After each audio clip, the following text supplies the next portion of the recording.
I am joined by Robert Griffin III, James White, Field Yates Meanakeims. All right, so first play we're going to look at, 2nd and 2, one of the Patriots' first offensive plays. And ESPN way too early mock draft coming from Jordan Reed on ESPN Plus, who does a great job with his draft coverage. He's one of their sort of core guys now over there at ESPN. And I want to react to that one first, Taylor, because what they do, especially when they're this early in the season, is they basically just flip the standings and go from 1 to 32 that way. And right now, Patriots, according to standings, FPI, whatever ESPN uses, they would have the number 2 overall pick in the 2025 draft. And with that pick, Jordan Reed had them selecting none other than Colorado's Travis Hunter, wide receiver, cornerback, connoisseur, if you will, arguably, at least arguably to Alex Barth, who's obsessed with Ashton Jeanty from Boise State, arguably the best player in college football. I am one who says that Travis is the best player in college football. I think he's the Heisman frontrunner, plays both sides of the ball every single snap for Deion Sanders, Colorado Buffaloes, and Jordan Reed had the Patriots taking him at number 2. Now, some banter back and forth today between some of our beat buddies, you, myself, Barth, Brian, Evan, that little group of contingents, and a lot of people saying it's crazy. So, and you're on that side, I think. So I want to hand it over to you first. Why should the Patriots not draft Travis Hunter with the 2nd overall pick, if that is the position that they're in?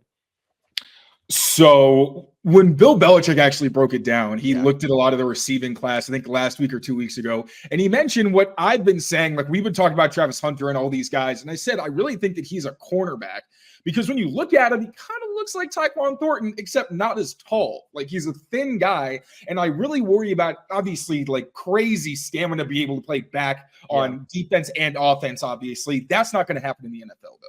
Nobody's doing that. There's way too much punishment on your body. I don't care what position you're in. No one's playing wide receiver. Oh, let them do it. I know it sucks, but like we're not talking Deion Sanders here. Like, you know, obviously is coach and everything, but like dudes aren't built like that anymore. Right. Very, very different kind of game. So my big thing with Travis Hunter is, and I just think he's too small to hold up as a wide receiver, as a guy who may have to go up and catch balls and fall down. Like think about Devontae Parker past couple of years, really throughout his career. Then Tyquan Thornton, those guys, when they go up for passes and they fall down with Parker, it was his game, and just all that contact eventually just weighs on you. And then we've seen with Tyquan Thornton, where against the Packers in the joint practice last year, he goes up for a pass, falls on his shoulder, and gets hurt. Right. Now, obviously, that can happen on both sides of the ball. But as a wide receiver, you can't really make a ton of business decisions. Like you can choose, I'm going to go down or I'm going to go out of bounds, kind of like Tyler Lockett. But as a cornerback, you're not expected to make tackles quite as often. So you're not really taking on as much contact. That's why I really think he's a better fit at cornerback. And also just corner is such a difficult position. If you can play corner at a high level, I think you should probably stick there. I think Christian Gonzalez was in a similar spot where I know Coach Flight mentioned that he was playing receiver and they saw him play corner and they were like, whoa. No. You're going to stick with the defensive backs. Right. So as talented as he is, obviously, I do not think he can hold up as a wide receiver.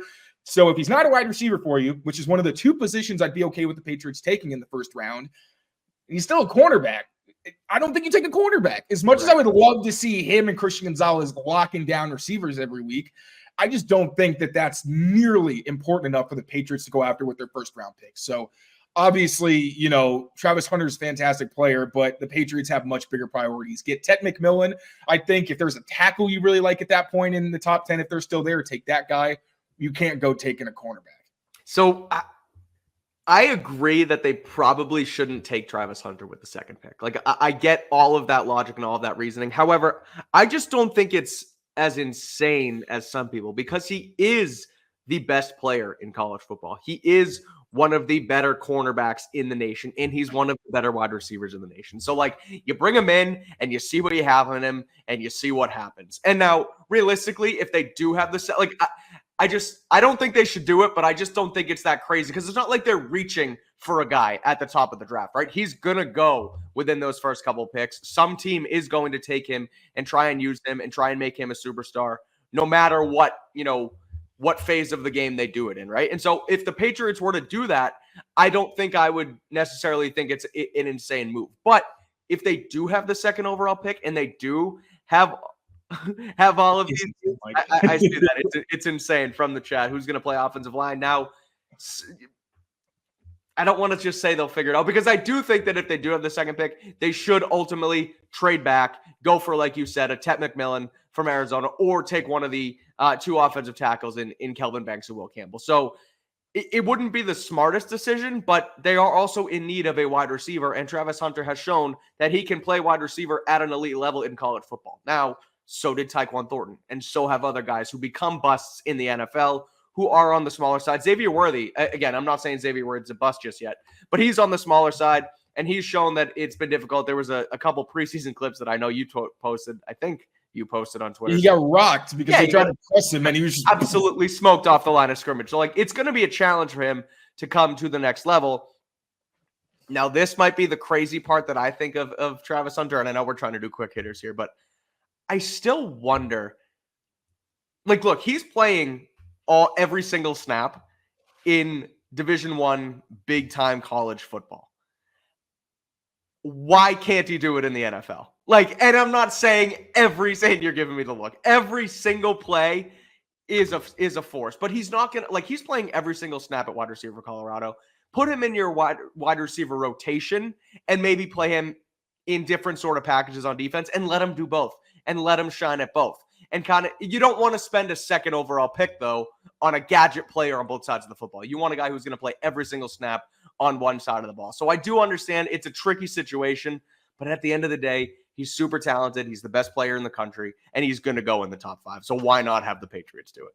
Well, first off, he's a one-dimensional receiver. Like, as talented as he is, he runs like 2 or 3 routes. Yeah. So to be a great NFL player, you need a lot of time at one spot. Like, think about the practice week. He's going to split time between receiver and cornerback as a full-time player on both sides of the ball. That's not going to happen. But he's doing it right now in college. Like, he's doing it now, so he's used to it. Again, as a wide receiver, though, he's very underdeveloped. Like, he's a very natural player. He's got great ball skills. He's got speed, all of that. But you would need to fully commit to playing one of those. And I think Belichick mentioned, he kind of likened him to Marcus Jones, where he's a very good defensive back who can also, give you some offensive production and gadget plays. That might work, but he's not going to play full-time on both sides of the ball. It's just not going to happen. Yeah, you're probably right. All right, let's move on. Deion didn't play full time on both sides of the ball. He contributed on offense because I think they had injuries or something like that. So, it's just multi-sport athlete is what Deion was. But yeah, that's not how the NFL works. No, that's too much punishment. These guys are too good. That's just not feasible. I think we can both agree that it's going to be exciting to see what happens with Travis Hunter at the next level. But I think we both also agree that we probably don't want it to be the Patriots that have to try and decide what exactly is going to happen, because he's a hell of a player, but it's going to be a tough dilemma, and he's going to go at the top of the first round. And it's not Travis Hunter hate. I'm reading this isn't hate. I've said it. He's going to win the Heisman. He's the best player in the country. He's incredible, and he does both at an elite level. It's just difficult to see it translating fully on both sides at the next level. Support us and sign up at Prize Picks. Go to prizepicks.com/CLNS or download the app today and use code CLNS at prizepicks.com/CLNS and get $50 instantly when you play $5.